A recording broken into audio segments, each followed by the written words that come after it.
Last July 14 po, karoon po ng sunog. Umabot po sa 5th alarm. Ang nasunog po ay more or less 150 houses. Ang affected na families ay 300 plus families, tapos 1,200 individuals po. Nagulat na lang po ako, may sumigaw po na sunog. Pag sigaw po kasi, malapit na po sa bahay namin yung sunog. Kaya hindi na po namin ginagawang kumuha pa po ng mga gamit. Tumulong po kami. Tapos yung binuksan po yung bahay ng kapitbahay namin, sumabog po yung loob. Doon po lumaki yung apoy, tapos kumalat. Ay kailangan nila banig right now. Nakumpleto na siguro yung banig nila tsaka kumot thanks to OBP.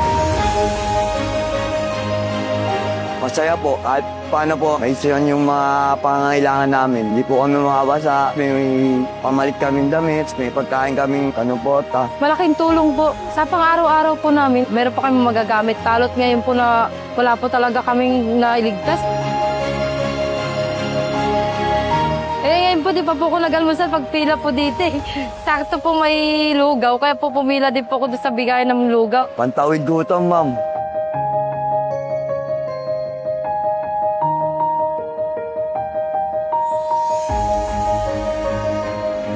Natuwa po kami kasi namin nakakaalala po sa amin kahit papaano. Hindi po kami pinapabayaan, lalo po si Vice President.